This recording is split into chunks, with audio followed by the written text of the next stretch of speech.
Today is the 12th Sunday in Ordinary Time. It's a vigil mass, so we're dressed in green. But on June 24th, which is Saturday, we celebrate the solemnity of this great prophet, John the Baptist. He was the greatest man born to a woman. He was the last and greatest prophet. And it's a solemnity, there's only 3 solemnities that are on a birthday, celebrating a birthday of a person. Of Jesus, we have the solemnity of Jesus, of Mary, and John the Baptist. Only 3 solemnities on birthdays. All of them, the rest are mostly when the saints, when they pass away. But, you know, an interesting fact that many Catholics don't know is that John the Baptist was born without sin. He was not conceived without sin, but he was born without sin at the moment that the visitation, when Elizabeth, his mother, was visited by Mary with Jesus in the womb.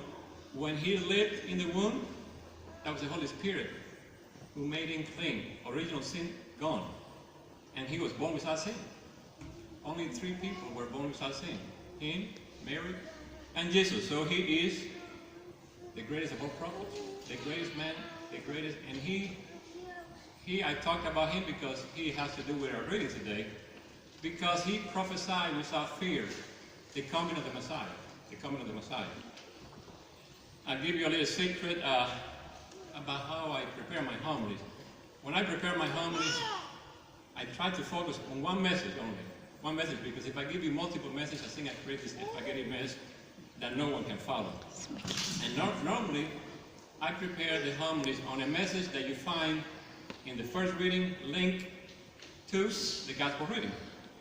And today is no different. Today is no different. Also, I try to correlate that message with what I see people struggling today, what their problems are, what they're struggling. So that's how I go about preparing my homilies. And today, the message is very, very clear to us.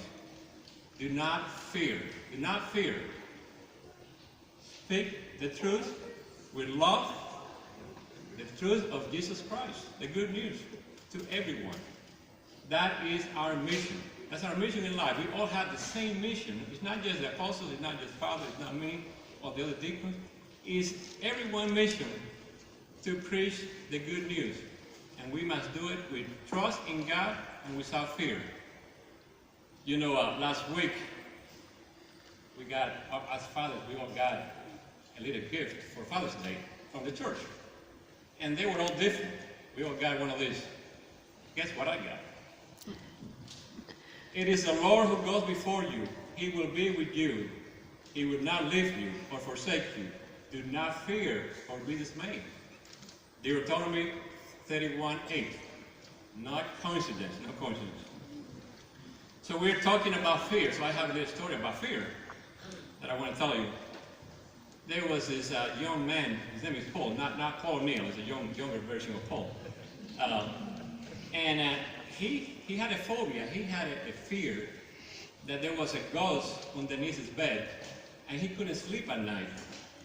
So he decided to get help. He went to a psychologist for help for about 6 months. He visited psychology once a week and met for an hour, and he wasn't getting better.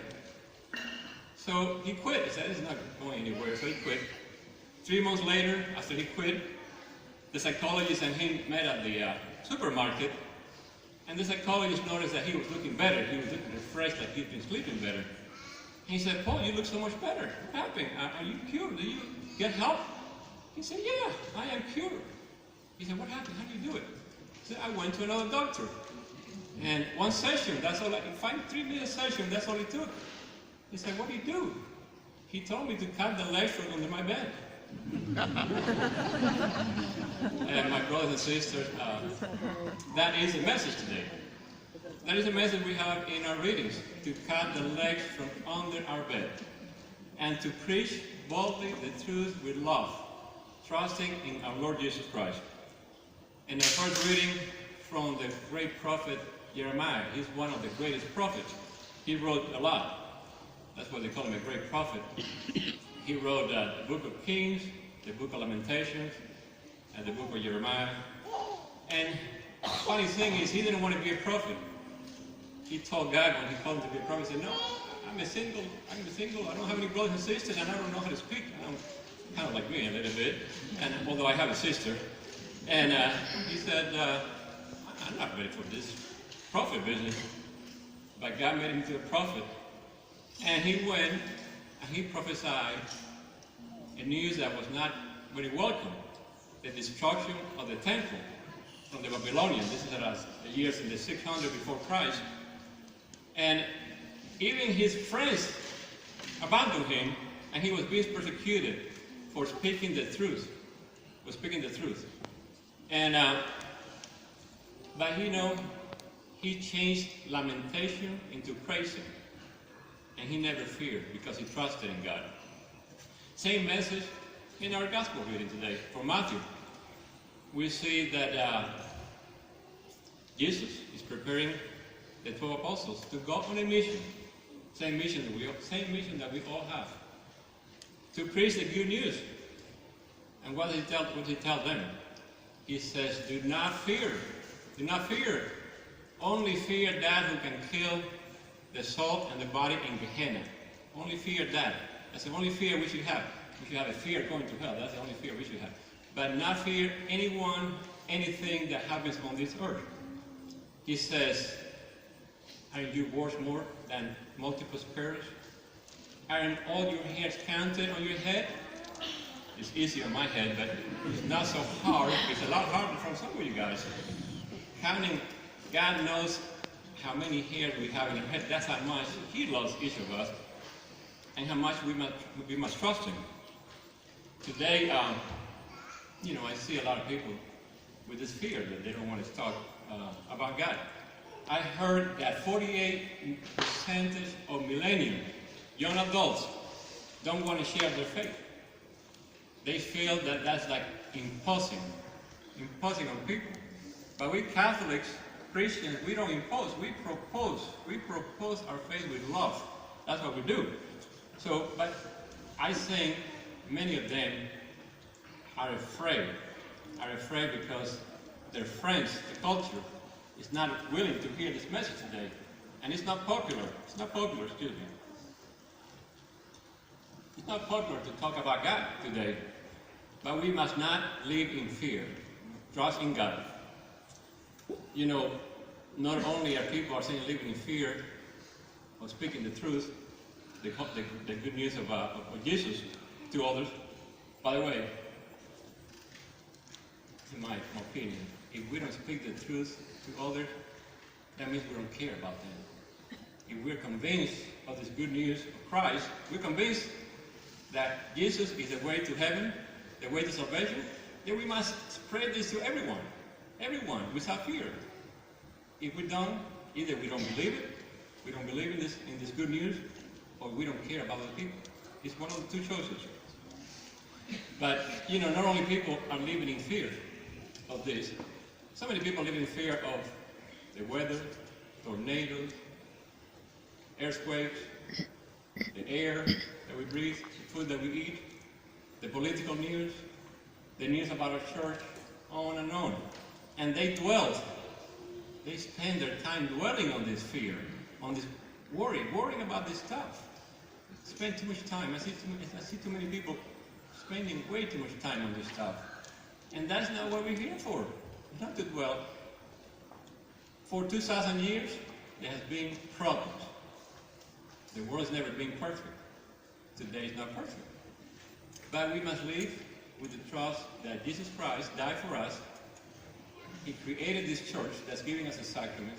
He went back to the Father to prepare a place for us. And He's giving us graces so that we can spend eternity in heaven forever. That's the good news. Good news we must share with everybody. So, but we must not dwell on this bad news that we see every day, on the 6 o'clock news, on everywhere we go. We must not dwell on that. Because you know why? Because it's like an anchor on our neck. It's like an anchor. And we are paralyzed for fear. Fear paralyzes us. The word is paralyzing. And then we don't get busy on our mission. Mission is spreading the good news that we have. We don't do it because we are paralyzed with fear. So we must abandon this worriness, abandon this fear, trust in God. trust in God. You know, so many people, I see this on YouTube, videos, talk about the end times. Oh, the end of the world is here. All the signs are here.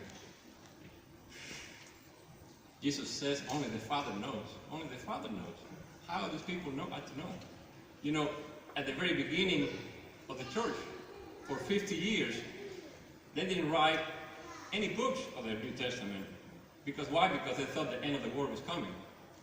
The first epistle from Paul, St. Paul came around the year 50 after death, because they thought the end of the world was there. So it's always we've been in the end times since the death of Jesus Christ. We've been in the end times for 2,000 years, but the hour and the time no one knows. So we must not live in fear or worry about that either. We have just worry about our lives today, our mission, getting this transformation of our soul, our hearts, so that we can transform ourselves and transform those around us with the good news. You know, our Crusade movement, which I love, tell us how we should spread the good news. And we're not to be like the Jehovah's Witnesses that go door to door. I'm not putting them down because it takes a lot of courage for them to go door to door, but that's not effective. That's not the way we Catholics evangelize. What is it? Crusade movement says, you make a friend, you be a friend, and you bring a friend to Christ. That's how we evangelize. So when people know that you care for them, that you love them, they will be willing to listen to what you have to say about the good news. That's when you take an opportunity when the right time is to bring and talk about the love of God that you have, that you experience with God, and the love that He has for you. You know, the great book of Tobit, we read it a lot at the beginning of the month of the daily masses. We read a lot of the book of Tobit. That's one of the books that Martin Luther removed from their Bible. The Protestant Bible don't have 7 books, including Tobit. And I don't understand why anybody removed Tobit. It's such a beautiful story. Such a beautiful story, and so many people love the story. It's a story of love, a story of family, a story of faith, a story of perseverance. And there's a story about this man called Tobit, his son Tobias, and his wife, and the family, and how he becomes blind, and how he persevered to the end. And this is the only story where the Archangel Raphael is mentioned in the whole Bible. And at the very end of the story, this Archangel Raphael revealed himself to them. They didn't know there was an angel until the very end of the story. And he revealed to them, and he says to them, thank God. This is what he said before he left them. Very important information that he left with them, and he's leaving with us too. He says, thank God every day. Be grateful for the good and for the bad in your life. The good and the bad. And go about your life in prayer, fasting, and almsgiving, so that you can do the works of God. We got to be busy doing the things that will prepare us to be able to do our mission, and so that we cannot live in fear. You know, you heard the word glass half full, glass half empty, to describe people that are optimists and pessimists.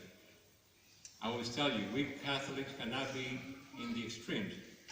We cannot be optimists, we cannot be pessimists. We have to be realists. So many people say, the world is great, everything is good, if whatever is bad is going to be fixed by science and intelligence, we're going to fix all this stuff one day. And the other people say, everything is terrible, everything is horrible. No, look at Mercy Parish. Look at Mercy Parish, how wonderful of a church. Look at the Catholic Church, all the good things that is done through history. There's so many things that we don't hear about it that are good, because all you hear in the news is the bad news all the time.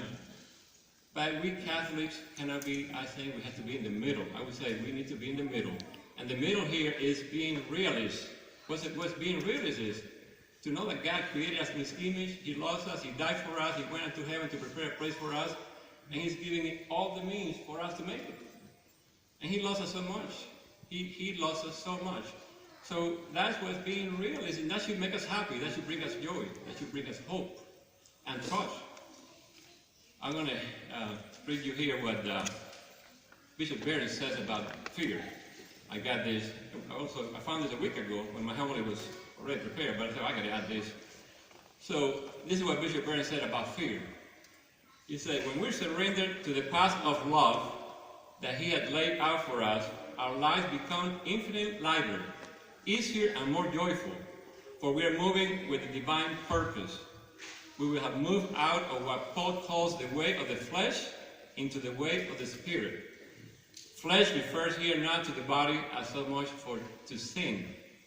When you are caught in a pattern of self-regard and self-protection, life becomes a burden, and you find yourself taking up the weapons of war all the time.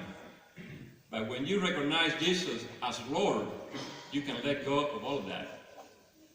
When we let go of all the fears and worries, we will be able to fulfill our mission. One last reflection I want to leave with you.